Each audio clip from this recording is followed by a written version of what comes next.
Cinema డైలాగ్స్తో TDP నేతలను కార్యకర్తలను బెదిరించాలని చూస్తే సహించేది లేదని టీడీపీ రాష్ట్ర అధికార ప్రతినిధి కోడూరు బాలసుబ్రహ్మణ్యం హెచ్చరించారు. కక్ష అసహనంతో కూటమి ప్రభుత్వాన్ని జగన్ టార్గెట్ చేసి మాట్లాడుతున్నారని మండిపడ్డారు. వైసీపీ హయాంలో తిరుపతిలో జరిగిన అక్రమాలు, దౌర్జన్యాలు అన్నీ కావని ఇప్పుడు కూడా అలానే బెదిరించాలని చూస్తే భయపడే స్థితిలో ఎవరూ లేరంటున్న కోడూరు బాలసుబ్రహ్మణ్యంతో మా ప్రతినిధి గిరినాథ్ ఫేస్ టు ఫేస్. సమావేశంలో కూడా సరే తిరుపతికి సంబంధించి అధికార ప్రతినిధిగా ఉండే కోడూరు బాలసుబ్రహ్మణ్యం మీద కూడా అవాకు చవాకులు పేల్చిన పరిస్థితి ఉంది. ప్రస్తుతం మనతో కోడూరు బాలసుబ్రహ్మణ్యం గారు. సార్ చెప్పండి సార్, నేను ఏదైతే జగన్మోహన్ రెడ్డి కూడా సరే మీ అంతు చూస్తా అంటూ కూడా సరే మాట్లాడిన పరిస్థితి అయితే ఉంది, ఏ విధంగా చూడొచ్చు? అంటే జగన్మోహన్ రెడ్డి గారికి మన రాష్ట్రం సుభిక్షంగా ఉండడం, రాష్ట్రం గిన్నిస్ వరల్డ్ రికార్డ్ అంటే యోగా రేపు పొద్దున మోడీ గారు వస్తున్నారు ఈ రాష్ట్రానికి, చంద్రబాబు నాయుడు గారి సారథ్యంలో, లోకేష్ అన్న సారథ్యంలో ఒక బ్రహ్మాండమైన గిన్నిస్ వరల్డ్ రికార్డ్ జరిగిపోతుంది. అరే ఏదో జరుగుతుంది, ఖచ్చితంగా దీన్ని డైవర్ట్ చేయాలనుకున్నాడేమో. నేను ఒక ప్రెస్ మీట్ పెట్టడం జరిగింది. ఆయన చెప్పింది ఏంటంటే కోడూరు బాలసుబ్రహ్మణ్యం కిడ్నాపులు చేశాడు, కోడూరు బాలసుబ్రహ్మణ్యం డిప్యూటీ మేయర్ ఎలక్షన్లో కిడ్నాపులు చేసి గెలిపించారు.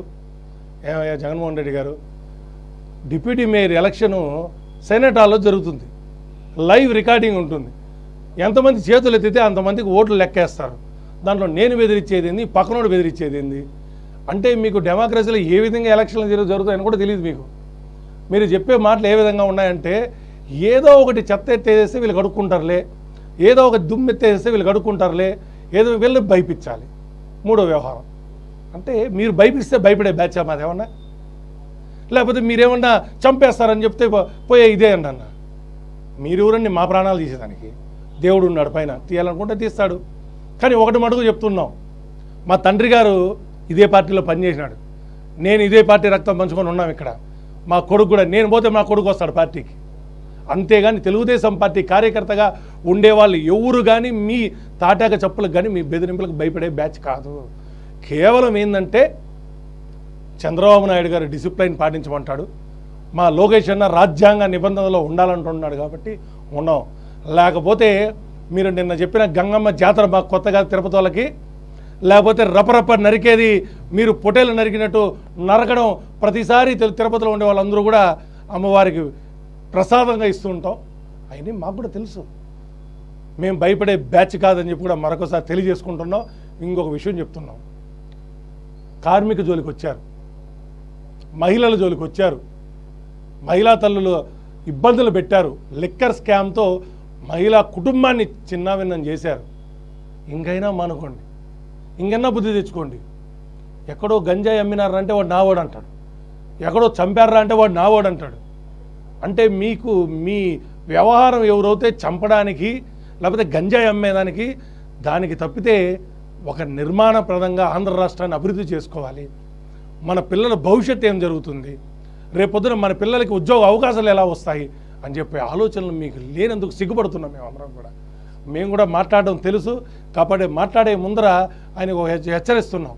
మా చంద్రబాబు నాయుడు గారికి కూడా వినతి పత్రం ఇచ్చుకుంటాం, సార్ ఇలాంటి సైకోల్ని వీధుల్లో మాట్లాడనీకన్నా మీరు చర్య తీసుకోవాలని. అదే ఎస్పీ గారికి కూడా రేపు వినతి పత్రం ఇవ్వడం జరుగుతుంది. సో అయితే నిన్న ఏదైతే మీడియా సమావేశంలో మాట్లాడుతూ రపరప డైలాగ్ని అంటే మీడియా వాళ్ళతోనే చెప్పించడం కూడా, అంటే జర్నలిస్టులను కూడా కించపరుస్తూ హేళన చేస్తూ కూడా చెప్పి మాట్లాడైతే జరిగింది, ఏ విధంగా చూడొచ్చు? ఆయనకి జర్నలిజం పైన ఎక్కడుందండి? మీరు అర్థం చేసుకోవాల్సింది, జర్నలిజం పైన ఉండి లేకపోతే జర్నలిజాన్ని అంతగా పాటించేవాడు అవుతే ఇవన్నీ ఎందుకు మాట్లాడతాడు? గంగమ్మ జాతర ఆయనకు తెలియదు అంటాడు. ఏం జాతర, ఏం జాతర అంటాడు. అయ్యా స్వామి, నువ్వు కూడా వచ్చిపోయావు వీడికి గంగమ్మ జాతరకి 2 సార్లు వచ్చావు అంటే గంగమ్మ తల్లి కూడా మర్చిపోతే ఎట్ట తల్లి? మీ తల్లిని మర్చిపోయినావు ఓకే, మీ చెల్లిని మర్చిపోయినావు ఓకే, గంగమ్మ తల్లి మర్చిపోతావు అంటే ఏంది స్వామి? నువ్వు ఆ నెట్ఫ్లిక్స్లో చూడడం మానే, నా మాట నువ్వు అర్థం కల. ఒక డాక్టర్ చెప్తే వదిలే స్వామి, నువ్వు యాడికి పోతున్నావు భయం కానీ మా అందరికీ. ఏమన్నా అంటే పొటేలు నరికినట్టు నరుకుతా అంటావు. కరుణాకర్ రెడ్డి 150 పొటేలు నరికినాడనా? ఊరోళ్ళ డబ్బు స్వామి, అదే మన డబ్బు కాదు. ఊరోళ్ళ డబ్బు తీసుకొని ఆయన పొటేలు నరికినాడు.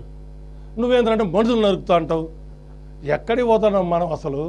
ఏంది వీళ్ళందరికీ సైకలాజికల్ చూపించండి. మేము కూడా సినిమా డైలాగులు చెప్పాల్సి వస్తుంది. ఎందుకంటే ఆయన చెప్తున్నాడు కదా, సినిమా డైలాగులు అంటే అంత ఇష్టం. ఆయన కూడా సినిమా ద్వారానే చెప్తాం. ఓ దాంట్లో చెప్తాడు చూసావా, రే వాళ్ళ పని వాళ్ళు చేసుకుంటూ ఉంటారు, వీళ్ళ పని వీళ్ళు చేసుకుంటారు. రే ప్రధానమంత్రి గారు ప్రధానమంత్రి పని చేస్తున్నారు, చంద్రబాబు నాయుడు గారు పని చేసుకుంటున్నారు, లోకేష్ అన్న బిజీగా ఉన్నాడు. అంటే ఇన్స్టిట్యూషన్లు అన్నీ ఇక్కడ తీసుకొని వచ్చి ఉద్యోగ అవకాశాలు కల్పించేదానికో, పవన్ కళ్యాణ్ గారు బిజీగా ఉంటారు, దైవత్వం గురించి, లోకల్ బాడీ గురించి, నీళ్ళ గురించి ఆయన ఇబ్బందులు బిజీగా ఉండరు. పని లేకుండా ఉండే నువ్వు ఒక్కడివే, ఆ పని ఏదో చూసుకోరా స్వామి. ఎందుకు గంగమ్మ తల్లి గురించి, రపరపల గురించి, తగ్గేది లేదు గురించి మాట్లాడతావు? ఇంక ప్రజల డైలాగులు కొట్టడం మొదలు పెడితే బాగుండదని కూడా మరొకసారి తెలియజేసుకుంటున్నాం. సరే, అయితే నిన్న మనం చూసుకున్నట్టయితే లాస్ట్లో కూడా సరే ఆయన వాళ్ళ చెల్లి గురించి కూడా మాట్లాడుతూ కూడా సరే ఫోన్ ట్యాపింగ్ ఏంటి నాకు తెలియదు, వాళ్ళు జరుగుండొచ్చు అంటూ కూడా సరే సొంత చెల్లి గురించి కూడా ఆ విధంగా మాట్లాడే విధంగా వాళ్ళిద్దరూ ఒకటే బ్యాచ్ అండి.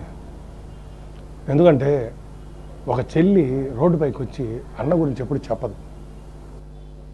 షర్మిలమ్మ రోడ్డుపైకి వచ్చి ఎంత బాధ ఉంటే వాళ్ళ అన్న గురించి చెప్తాను చెప్పండి. వాళ్ళ అమ్మ ఒక కన్న బిడ్డ గురించి ఎంత బాధ ఉంటే బయట వచ్చి చెప్తారు చూడండి. అలాంటి వాళ్ళ గురించి అసలు ప్రజలు ఆలోచించడం మానేయాలని నాది. ఎందుకంటే తల్లిని చెల్లిని దగ్గర తీయలేని వాళ్ళు సమాజం గురించి, మన బాధల గురించి ఏం అర్థమవుతాయండి? అంటే వాళ్ళలో ఏమైనా ఇబ్బందులు ఉండొచ్చు, కానీ తల్లిని చెల్లిని దూరం పెట్టినోడు ప్రజల్ని ఏం చూస్తాడు? అసలు ఈ ఒక పాయింట్ చాలా ఆయన ఓట్లు లేకుండా ఉండేదానికి. జగన్మోహన్ రెడ్డి పర్యటన నేపథ్యంలోనే ముందుగానే చౌరెడ్డి భాస్కర్ రెడ్డి ఇంతవరకు కూడా సరే లిక్కర్ స్కామ్లో పేరు లేదు, చివరి నిమిషంలో చేరి ఇబ్బంది పెట్టారని కూడా చెప్తున్నారు. ఏ విధంగా లోకేష్ అన్న నిన్న చెప్పాడు, మేము ఎవరిని ఇబ్బంది పెట్టాం, చట్టం తన పని తను చేసుకోబోద్ది, చట్టంలో ఎవరైతే ఇన్వాల్వ్మెంట్ ఉండారో లిక్కర్ స్కామ్లో వాళ్ళందరూ శిక్షింపబడతారు, ఖచ్చితంగా ఎవరైతే తప్పు చేశారో వాళ్ళకి శిక్షింపబడతారు, భగవంతుడు చూస్తున్నాడు. అదేవిధంగా ఇలాంటి రపరపలు ఎకలు తిరుపతి వాళ్ళ దగ్గర కాదు, తిరుపతి వాళ్ళని భయపెడిచ్చే ప్రసక్తి మీకు లేదని కూడా మరొకసారి తెలియజేసుకుంటాను. అయితే కోర్టు బాలసుబ్రహ్మణ్యం ఒకటే చెప్తున్నారు, మానసిక పరిస్థితి బాగలేనందునే జగన్మోహన్ రెడ్డి ఎక్కడన్నా చూపించాలి, అదేవిధంగా తనకు ప్రాణహాని ఉంది కాబట్టి తిరుపతి ఎస్పీ గారు కూడా కంప్లైంట్ చేస్తున్నాం అంటే కూడా సరే కోర్టు బాలసుబ్రహ్మణ్యం చెప్తున్న పరిస్థితి ప్రస్తుతం తిరుపతిలో ఉంది. కెమెరామెన్ లోకేష్తో గిరినాథ్, సిటీ 24 తిరుపతి నుంచి.